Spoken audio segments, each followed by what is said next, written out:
Bonjour à tous, je vous montre un exemple du projet de gestion de notes que j'ai réalisé sous Excel. Donc tout d'abord, je vais vous montrer comment j'ai fait le tableau, quelles sont les informations que j'ai utilisées et comment j'ai pu calculer la moyenne générale ainsi que quelques autres informations. Bon, la première chose que je veux vous montrer, donc c'est que pour chaque étudiant, j'ai utilisé un code. Donc pour chaque étudiant, voilà le code, c'est-à-dire le champ code. J'ai utilisé le nom et le prénom. Bien sûr, vous pouvez ajouter d'autres colonnes et d'autres champs, mais moi, puisque j'ai fait juste un exemple, donc j'ai utilisé que ces trois informations. Bien évidemment, dans un projet réel, il faut ajouter la spécialité ou la filière, la date d'inscription, la date de naissance, les coordonnées ou les moyens de contact, donc toutes les informations. Mais moi, ce que m'intéresse, c'est la gestion de notes, donc j'ai utilisé que les informations basiques. Pour les matières ou les modules, donc j'ai travaillé sur deux modules. J'ai choisi l'informatique et la comptabilité, mais bien évidemment, vous pouvez ajouter autant de matières selon la description de vos projets. Bon, pour l'informatique, donc j'ai trois contrôles, un TP et un examen de fin de module et la moyenne générale de toute la matière. Aussi pour la matière de la comptabilité, j'ai deux contrôles, CC1, CC2, un TP et un examen pour la matière compta et la moyenne générale de la matière. Bon, ce que vous allez faire, c'est que pour chaque étudiant, vous allez saisir sa note. Et si, bien sûr, l'étudiant n'a pas passé l'examen, vous allez laisser la case vide. Donc, il faut juste saisir les notes. Il faut bien sûr saisir l'examen fin de module et calculer la moyenne générale de la matière selon les coefficients que vous avez. Donc, pour moi, j'ai choisi 30% pour les contrôles, 20% pour le TP et 50% pour l'examen. Donc la formule peut être changée selon les coordonnées ou selon les informations que vous avez. Donc voilà, j'ai calculé les moyennes et après j'ai calculé la moyenne générale. La moyenne générale, je me suis basée sur les coefficients.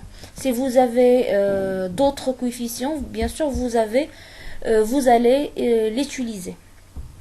Après les calculs, donc j'ai fait une formule où j'ai utilisé la fonction si pour afficher la mention. Donc je me suis basée sur la moyenne générale pour afficher la mention. Et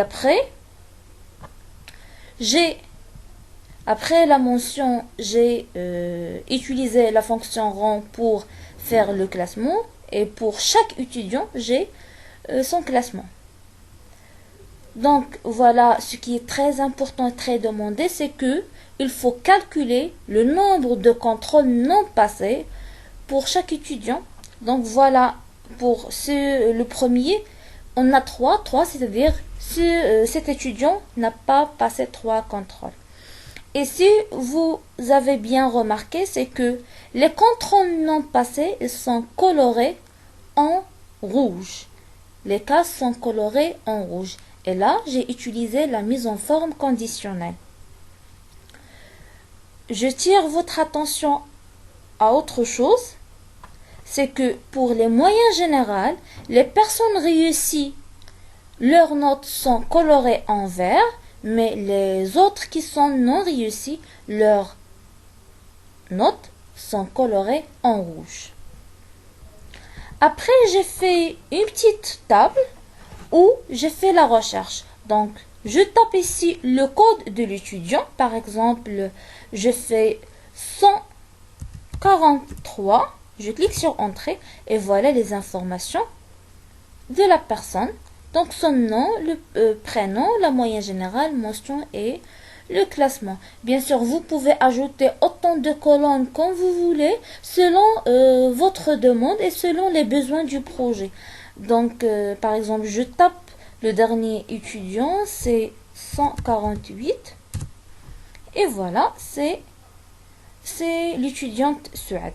Donc ça, c'est ce qui concerne la gestion de notes, comment j'ai calculé les moyennes et qu'est-ce que j'ai fait. Donc je passe à autre chose. Donc je vous montre un bilan général. Donc j'ai fait un bilan général pour toute la classe. Donc pour chaque contrôle et pour chaque matière, j'ai calculé le maximum, le minimum et la moyenne.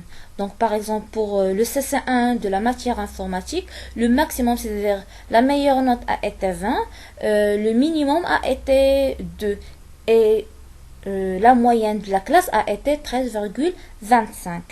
Donc j'ai fait le maximum, le minimum et la moyenne pour toutes les matières et pour tous les contrôles, ainsi que pour la moyenne générale. Donc ça, c'est ce qui concerne le bilan général de la classe. Aussi, j'ai fait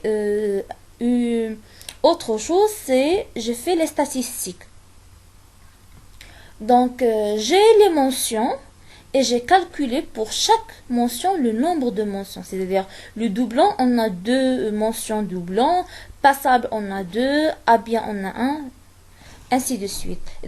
Et je me suis basée sur cette table pour faire les graphiques. Donc, et on voit clairement qu'on a pourcentage de 67% des personnes qui ont réussi et 33% de personnes qui sont non réussies. Donc, et ça, cette graphique, je me suis basée sur cette petite table où j'ai calculé le nombre de personnes réussies et le nombre de personnes non réussies. Par contre, la première table nous a donné la figure ou les graphiques suivants. Donc, cette graphique, elle est basée sur la première table. Par contre, celle-ci est basée sur la deuxième table. Donc, bien sûr, vous pouvez ajouter d'autres fonctions, d'autres opérations selon vos connaissances et selon surtout vos compétences. J'espère que l'aperçu du projet a été très clair. Je tire votre attention, c'est que c'est pas un projet très compliqué. Il nécessite que quelques connaissances en Excel. Je vous donne un rendez-vous dans l'autre projet. Et merci.